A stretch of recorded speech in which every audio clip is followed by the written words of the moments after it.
Everybody, Donald ICO P3 Tech Consulting, that full crew. We're here at the Pick4 Developer Summit with Ramon, Roche. I'm the GM of Drone Foundation. Thanks for being here, Don. Yeah, absolutely. So incredible effort. And I'll tell you, this is my first time being at this summit. And as I walked away yesterday, the first opportunity I had to come, thinking this is global, Ramon. I mean, there are people I met that took a 16-hour flight to get here. They got here basically hours before the summit started. And they were speaking at the summit. Like, that's how important it is for them. And before we jump into the summit, I want to talk to you about something that I have not talked to you about. That you won the Airworks Industry Impactor Award for this year. And did you know that I won it last year? I did know that. We actually never talked about that. Yes. I know. Successful people in the industry. Look at us. So funny. So for those that don't know, Ramon, can you just very briefly explain what this summit is all about, why you created it? Yes, so the PX4 Lib Summit is an effort to get together the open source community in the drone industry. And for those of you that don't know what open source is, it's basically code that community created for solving a problem. This community got created 10 years ago, 14 years ago actually, but it only got really officialized into a community and a nonprofit inside Drone Code of 2014. And since then, we were basically working with companies like Intel and Qualcomm back in the day to try to standardize on open source components and making sure the software that we're using for the drone industry was reliable and secure. And, you know, the drone industry, I'm sure you know, Don, it's been through so many stages. And I feel like right now we're seeing this new wave of innovation that is being driven by technology finally. Yes. I think this happens in other industries, but in ours, even though, yes, technology moved this forward 10 years ago, we kind of got stalled in there. And right now, this summit is all about celebrating all that innovation that is happening. We just had Mike Plates on stage talking about Drone Up and the wall. We had someone from the Open Source Security Foundation who was Security Council in Washington, D.C., talking to the CIA, to the White House about open source components, how to secure the supply chain so that we are reliant, resilient against attacks from anyone all over the world. So I think it's really important right now to emphasize the fact that the industry got together here. They pulled thousands of technology because we really are passionate about moving things forward, and this is what we're here doing today. So we still have lots of breakout sessions, workshops happening. I want to encourage everyone to go to the event website. You can live stream everything that's happening. Awesome. Well, thank you so much, Ramon. This is incredible, and I look forward to the rest of today and the incredible content that's out there. Yeah, Don, did you like the Drone Light Show? Oh, so that's a great segue maybe to get our buddy over here from Unify. So yes, it was an incredible drone light show in the skies of Austin, Texas last night. For those that follow me on LinkedIn and on my social media platforms, I posted up a video of essentially like a giant quad, almost like VTOL aircraft that was, just moving in the sky. It was so incredible. Like the city was out in the streets, just in awe. Yeah, I don't remember the last time a drone surprised me like that. And it's been years, literally years. I guess like 10 years when I started in the industry, I was like, yeah, drones are so cool. And I kind of lost that, I don't know, like Marvel factor. Yep. And last night I just got it back. It was so 100%. wow. Yeah, totally. It was a wow factor for me. Totally wow. Yeah, so well, we got a lot of wow people here too, besides you, Ramon. So let's get them in here. Let's throw something at our Unify over here, if you don't mind. We'll do. All right. So as we're waiting for him to come on over, Unify. Lawrence? Okay, we get Lawrence. All right. Dr. Lawrence Mayer, I'm leaving. Dr. Lawrence Mayer. He's the chairman of the board of Drone Code Foundation. He's the chairman of your board, and also, is he involved in Arterion as well? Yes, he's the CEO of Arterion. He actually is the creator of all the open source projects. Okay, so just the creator of all the projects. Okay, now next. Okay, come on down. Thank you so much. This is the level that we have here. Come on, Dr. Lawrence. So great to meet you. So we are getting a big crowd out there. So tell us a little bit about, you are the co-founder. You created a lot of this open source code. Tell us why this is such a passion for you. That's actually a hard. I'm sorry, I asked him the hard question Yeah. first. I think from it was just happening. It was like just exciting to work on these autonomous robots, on these systems, got drones because I wanted to do computer, and I thought drones were a good hardware put it on. Little did I know, 2008 they were pretty immature at work, and so I went for I think the good part of a decade working on the infrastructure, working on flight controls, working on ground stations. Majority of my time, not computer vision. I did get around to that eventually. I did my PhD in computer vision and robotics, drones, obstacle avoidance, all the things that have today. Yes. And it's just it was and is just intrinsically fascinating, and I can't. I'm drawn to. Well, clearly it's a passion. Huge team here with us, and so as you're listening in the last so far, is there anything that's like a wow factor since you've been here? I think it's two or three main things that more people than I thought. Like we got more attendance. The rule of thumb in the industry right now is that events are a rough capacity, Right. and almost as many people here as in our first summit, which tells me we Wow. in Yeah. like nominal, not in attendees right now, but in interest. Yeah. Thing that I find very interesting of conversations, how grown up they are, relevant they are. It's really cool. The industry, quite a lot of new faces. So I'm actually starting to get questions again that I got like 2000 and what the pitfalls are and what's important. That shows me we have fresh blood. Yeah. Really key. Is we got to see a drone light show yesterday night. Oh my gosh. That was Wasn't it PX4. amazing? And it's this thing when you're close to something, you kind of never get to really Yes. see the outcome, see the Yes. result. Yes. I never had been at a drone light show before, and it's actually a lot more impressive than I thought. Yes, we were talking about that. You know, I've seen them on TV, maybe on YouTube, but to be out in the streets with the crowd, just looking up at the sky and seeing those drones, it was breathtaking. It really was. So awesome. Well, and for everything you're doing, it's community. So thank you so much. So great to meet you. Yeah, thanks for the chat. All right, Don, you're doing All right. Chad next. Chad AI. All right. So Yep. Chad Sweet, we've got Drew next after this with Mike Blade. So we've got an incredible lineup. So still rolling here. So Modal AI and Chad, you've got an incredible. Let me fix the camera. So no, it's all right. It's there we go. All right. So tell us a little bit about your back. Very interesting. Yeah, so I was at Qualcomm for 20 years. Qualcomm's the largest company that builds highly integrated, really processors for your smartphone. Entered the actual smartphone a long time in the late 90s and really brought forth 3G and 4G technology and now 5G, of course. And so I led the robotics R&D effort there and had the opportunity to kind of break that out in 2018 into a new company called Modal AI. Kind of carry that flag, flying supercomputer autopilots.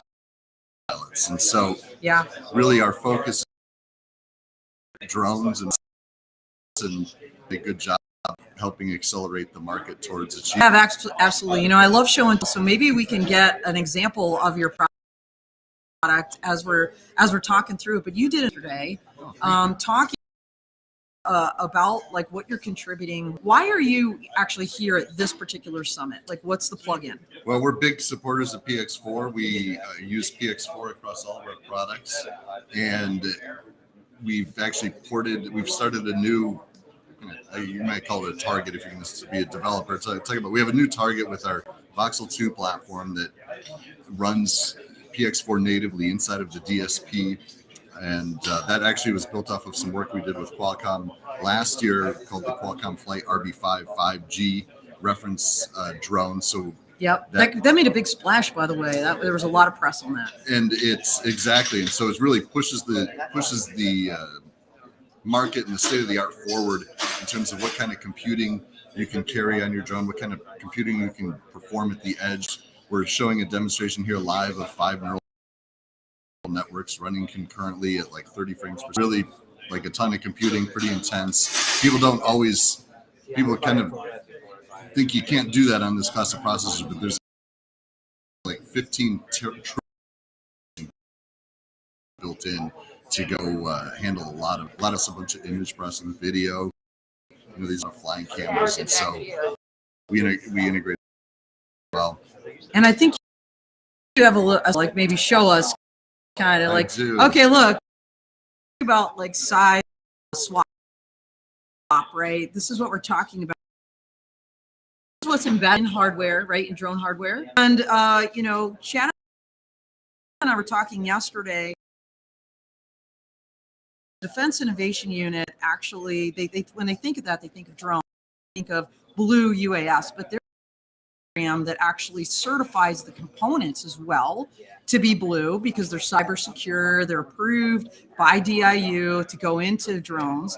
And you are one of those folks, right? You are a company, and this product is DIU stamped and approved for GSA, for the GSA list. Is that correct? Well, it's I suppose it could be actually. This was actually funded with the DIU. Oh, so it's DIU part of your like a joint research. It's like a contract, yeah. Yeah. And so there was actually a previous generation, the Blue UAS Framework 1.0. This is kind of the heart of the computing platform of the Blue UAS Framework 2.0. And yeah, DIU funded a lot of the R&D to go build this and go put it into production. And so we consequently work with a lot of various vendors and a lot of labs and a lot of as well as a lot of various industry OEMs and so forth. So it's the ultimate dual use product, and military market with DIU, DoD, and which is a large part of the folks that are here. That is awesome. Anything else you want to say, or how can they find more about Modal AI? Yeah, modalai.com is our main landing page for our website, but we also have docs.modalai.com, code.modalai.com. We're accessible, try to be as open and transparent as possible, and we want to work with you on the platform. Awesome. Gosh, you're taking a couple of minutes. So great to see you. Yeah. We've got Unify here with us, and the folks that Uvify. UVIFY. Come on down. Okay. He's getting the red out of it because he put on an incredible drone light show. Everybody out there. Hi, good morning. My name is Rob Sheik. We are a manufacturer and developer for drones. We built a called the EFO, which is the world's shipped swarm light ship. And we did a performance here for the drone, which was, I'm glad everyone enjoyed. It was incredible. Thank you. Yeah, Thank you. that's all everybody's talking about. I'm serious. I mean, they are. And our platform's used Super Bowl. It's used by FIFA. It was like the Manchester City Championship league. Basically, I'd say 99% is being done with our platform. We've been a contributing member of the Drone Code Foundation since the beginning. We very much appreciate the community. Yeah. Well, and so entertainment is one part of your portfolio, and obviously a very huge one. And when you think about public acceptance of drone technology, a very important one. But you also do a lot of R&D, right? You work with a number of universities, on swarm technology. So can you tell us a little bit about that? Absolutely. So another one of our platforms is called the EFOS. And so the EFOS is, I would say, it's the world's most widely used. We do projects. Most of these use our platform. Large corporate research. I'd say 40 corporations use it. DARPA. So, yeah, platform. Of course, we do our own research and projects that we do. But that's close. But that's where we thought that would be more. Everybody loves a light telling you. Well, we talked about this yesterday. The swarm really has a negative connotation, but when you think about the applications for drone swarm technology, putting different sensors on the different drones, or even in a forest, right? Like searching for a lost child, as it can those drones can kind of move out and cover so much more ground. I mean, just the applications I think they're only limited by our own imagination.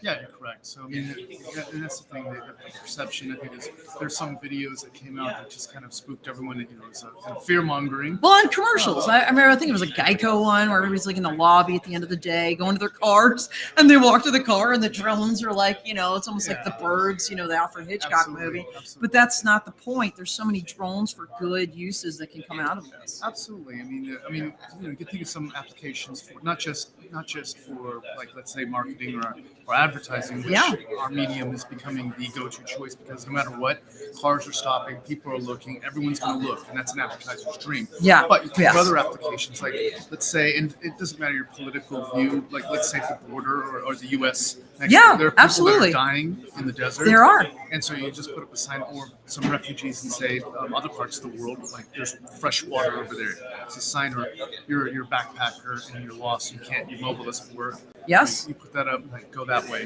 So there's just so many applications that are developed, and that's just that. And then in Swarm, we talked a little bit about forestry, or just precision agriculture. Absolutely. All the different sensors that can maybe detect soil moisture, or where on a golf course, even like where you need to water, where you don't, all kind. I mean, just again, I think the applications are endless. So thank you so much for what you do, and for bringing, frankly, you brought a lot of joy to a lot of people last night. And I know that sounds really corny, but it's true. And that really makes a difference. Okay, so thank you. Thank you. We're grateful to have done it. We're grateful to be part of this event, and we're super thrilled that people had a good time. And we want to give a shout out to Ramon for putting it all together. We love Ramon. Thank you so much. All right, thank Enjoy you. the rest of the show. All right. Next up, we've got Mike Blades here. Mike is now with Drone Up, and he's doing amazing things. Just gave a keynote this morning, and so I grabbed him and I said, "Hey, Mike, we're doing a random live stream. You need to be on it." So here he is. Welcome, Mike. Thank you, Don. Good to see you. Yeah, great to see you again. And so you talked a little bit. I think folks kind of generally know what Drone Up has started as kind of this hub for service providers, and evolved now with this Walmart. Can you give us kind of the quick where we are today and where we think we're going? Yeah, sure. So, like you said, we did get an investment from Walmart about a year ago, which when I started working with the company. I came in right after that. So, obviously now, although they've invested in us and want us to do all of their, we're their drone subject matter experts. Right. Our main purpose right now is to develop their drone delivery ecosystem. Yes. So that includes putting drone hubs, where we're probably going to have 10 to 20 drones in each hub at as many as 4,000 to 5,000 Walmarts around the nation. Wow. And so, the ultimate goal is to be able to deliver goods from Walmarts up to 10 pounds out to the customers. The distance is not set in stone yet, but if BVLOS, when BVLOS happens, we're going to be ready to be able to deliver several miles out.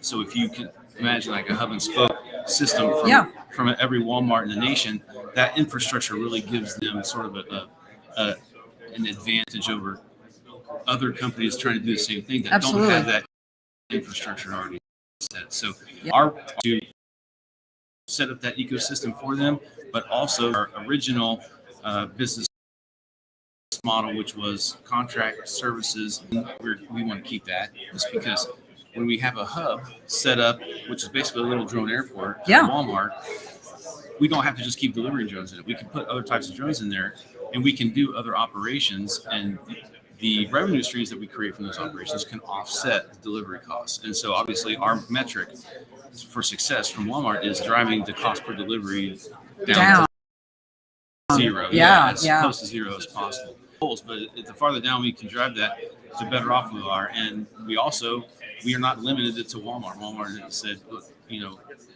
we do good, they do good because they invest in our company, right? Right, so right. we can take that service and offer it to other clients that aren't direct competitors to Walmart. Yeah. But that allows us to even expand our delivery operations more if we need to in the future. I know, it's incredible. Fun fact, Mike, you might not know this, but about a year and a half, I was out visiting my parents in Las Vegas. And I drove out to a wall where y'all were doing operations, and I got to see them firsthand, and it was so cool. I love, it's all set up. It's an ops center, with the van. Yeah, that was the proof of concept stuff. It really was a proof of concept, and even then I knew this is going to work, and I knew it for a whole host of reasons, including Tom, you and I both share Air Force history, right. And Tom with his military background. I mean, it was clearly run like a military operation. Yeah, no doubt. It has to be. Yeah. It has to be with that discipline, and I knew it was going to be successful. So you were here at this let's call it a niche. It's a niche conference. Right. You kind of gave a call out to this open source community. Why are you here, Mike? What are you looking for? What is the drone community writ large? Because I know part of what Drone Up is doing now is, trying to lead turn, what is happening in the drone industry. Right. What's the call to the open source community? What do we still need as a drone industry? Well, the Ramon and Mike asked me to come here. So look, we need a lot of folks are going to be talking about coding and stuff that I don't understand. Me either. Yeah, I mean, I'm here and I'm like, there's way smarter than me. Good swag, by the way. Yeah. There's a lot of good swag I gotta here. check it out. I think it's the best. I've only been here since last Go night, upstairs. Lots of socks. Okay. I like socks.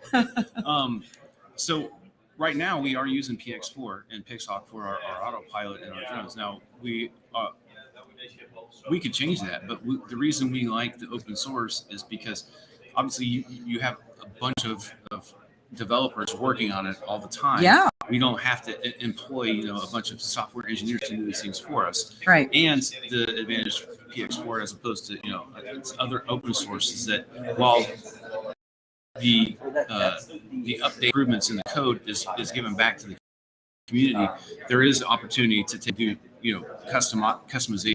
Oh, absolutely. Yeah.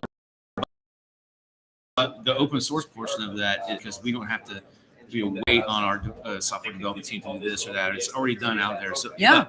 But the thing that we have, it's a challenge, is that no company that exists has ever tried to achieve the scale that we're going to be operating at. Yeah. I mean, the most drones I know of that are flying out there in one operation, maybe the only one I can think of maybe is Komatsu in Japan using drones for construction. But I was going to say, even on the military side, Mike, right? Yeah, like seriously, we're not flying like, well, even 20 at a time. The Department of Interior that had a whole bunch, but they had to shut them down because they were all DJ. Yeah. But were they really flying them? I mean, no, yeah, you're right. You know what I'm They saying? had the fleet, but they this is what I'm saying. But so we have to approach everything from scale. And so my goal here was to let the community know, look, we need support on the code side and on the autopilot side that allows us to scale to the largest scale that has been attempted today, that allows us to be flexible so that we can be somewhat drone agnostic. I mean, we're really concentrating is providing that software, the end-to-end software, so that you can plug in whatever drone. I mean, the software is what really runs the show, is in that we need to be able to do things autonomously because that's where the cost efficiency, cost savings are. Absolutely. But the code needs to be, like I said in the talk, it needs to be scalable, it needs to be flexible, and flexible means we need to be able to have the autopilot that is functional for not just a multi-rotor. It needs to be functional for a helo, Plug and play for everything. or multi-rotor, whatever we need. Yeah. And even ground robots, we may need those in the future. Oh, absolutely, you will. So flexible, and then the third thing I asked for was security, and to me that's almost number one because I think there's a lot of overlooking of how secure we're going to need these because they're basically flying computers, right? So you don't want someone to be able to take that flying computer and fly it the way they want to. I want to have it secure so that if someone attempts that, the drone knows, nope, someone's messing with me. I land right here or whatever. So that the threat is done at that point. Absolutely. So we need code that can be secure. It's secureable, whether that's an API. Again, I'm not a coder, but some way we need that to be a secure solution running our drones, powering the drones. And the last thing was the testing, and this is the one that I wasn't very familiar with because I don't get into coding like we just talked about. Right. But our lead integrator for our drone fleet is obviously very understanding and into how the drone autopilot is powered and how the updates are done. And but what he's told me is that while PX4 is great, the community is great, they make code changes. There's sort of a lag in testing that new code, that finished code, to make sure there's no bugs and it works the way it's supposed to. Right. And so that was the biggest calling that we had was, look, and that's what Ramon asked me to do, is to go tell the community what you all need to help you with your support. And that was the biggest thing, is that once these changes are made, we need those changes to be tested so that we don't have to test it ourselves and we can move even quicker. And rapidly deployed, right? So right. So there's a whole bunch of companies upstairs that do that, by the way. There's going to be some commingling here because we were wandering around up there a little bit. It's the Open Source Summit, the larger group. Right. Like IBM Red Hat's up there. I mean, just as one example. So lots of really cool companies up there. But well, thank you so much for taking the time, Mike. Appreciate you. Yeah, absolutely. Yeah, so sounds great. And we're going to end it here with my co-host. Hey, how's it going? So things are going good, Mike. It looks like we might be, as usual, because, hotel internet. For those out there that if this has been cutting out, we apologize, but we're doing what we can. See some folks clapping and innovative drone solutions saying that they wish they could have made too. My buddy Mark LaCour, who I just met in Houston this week, is saying hello.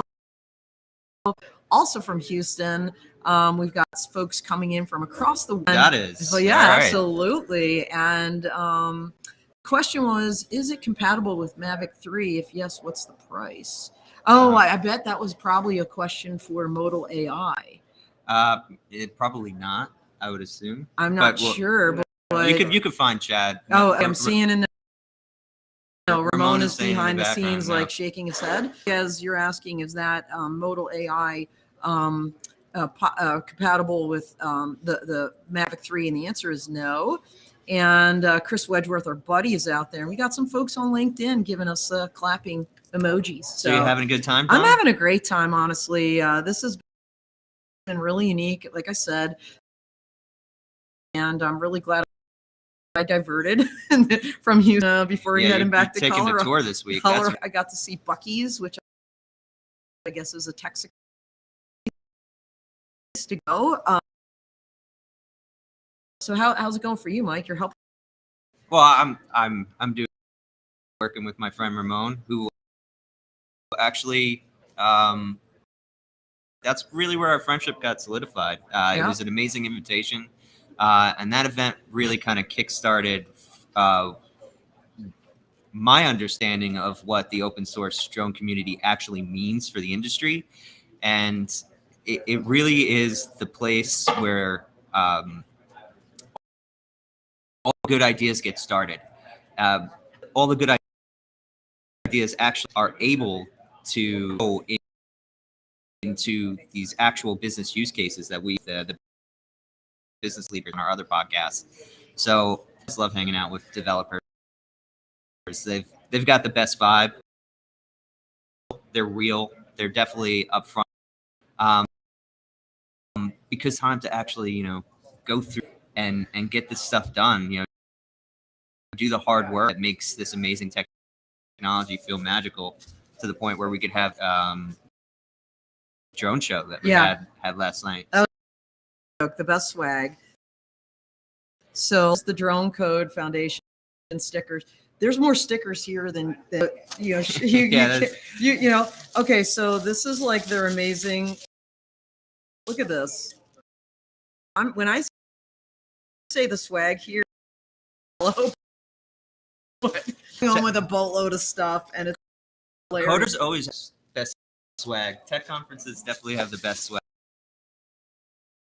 Make it like even if you don't have a good, nice mug like pretty amazing on brand color or whatever, but that's a hard deal to get order products at. But at minimum, you're tech conference. But the best people, right? For sure. People brings value to being in person. Yeah. We're happy to connect with you guys here online and ladies online, but so we're gonna see you here. I was just gonna say there's that. Gonna be nobody watching the stream next year because all 80. Yeah, let's put it this way: if the folks from the United to get here, my thinking is you can too, because it's not probably gonna take you. Totally worth it. Just amazing. Maggie, I don't know where Maggie went to. I kind of have her on this as well, but Maggie's been my partner. Maggie Schuster's been my partner in crime all week. We were just talking last night, like so many of these, we should start our own list, like, who's got the best food and who's got the best swag.